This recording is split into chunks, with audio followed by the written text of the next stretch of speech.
Joe Biden is making his first visit to Asia as American president, with his administration preparing to launch a new strategy for the region. Benji Haya tells us how much is riding on the trip for the U.S. leader and his team.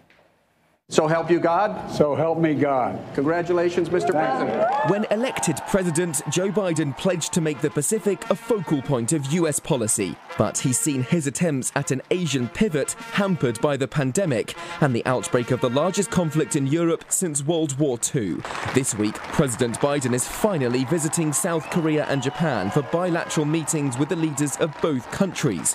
Whilst COVID-19 and Ukraine are on the agenda, fears of China's growing influence will also be looming over this trip, with Japan warning Russia's invasion could be replicated by China in Taiwan. Japanese Prime Minister Fumio Kishida, who met virtually with Mr. Biden earlier this year, has raised concerns that Russia's undermining of the world order has set a dangerous precedent, and that China might take advantage of the West's military commitments in Europe to launch their own attack on the self-governing island. When hosting the Association of Southeast Asian Nations in Washington, D.C. last week, Joe Biden suggested threats by China, rhetorical or physical, would put regional stability at risk.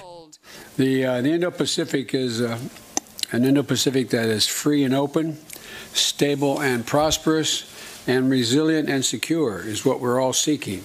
It's why the president's expected to use this opportunity to push his Indo-Pacific Economic Framework, or IPEF, an attempt by the administration to offer a credible financial strategy for the region and compete with the Regional Comprehensive Economic Partnership, the world's largest trading bloc. IPEF, however, would fall short of an actual trade agreement, which would have allowed greater access to the US market, and it's still not clear which countries are signing up. The test of whether it's a successful engagement will be whether you get countries like Indonesia, Vietnam, Thailand, others joining. And so that's what I think the administration is going to be working towards on this trip. Joe Biden travels to Seoul, meanwhile, against the backdrop of a spate of weapons tests by North Korea, a country which he identified as his greatest foreign policy challenge as president. Newly elected South Korean leader Suk-yeol has emphasized the importance of posing a strong deterrence against his neighbor to the north, vowing to strengthen his nation's relationship with the US during his term. The White House insists the US's commitment to the security of the Republic of Korea and Japan is ironclad. It remains unknown, though, whether Joe Biden will follow the major step taken by his predecessor Donald Trump by crossing the border to seek peace.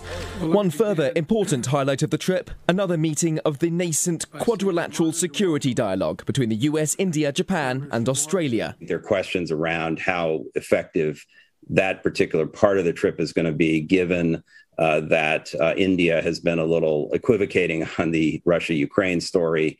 And because Australia has an election just before this meeting that could put in a new prime minister, and it's not even sure whether the prime minister of Australia will come to Tokyo for this meeting. So I think there are a lot of uncertainties around the Quad, but the Biden administration wants to showcase the Quad as another grouping of like-minded countries on certain issues. And so that'll be a key takeaway, I think, for the trip. That has been a constant theme of past months. The US and like-minded European allies have stood together in responding to Russia. President Biden will hope to ride that wave and show the world that his country can be just as united with its Asian partners. Benji Haya, CNA, Washington, D.C.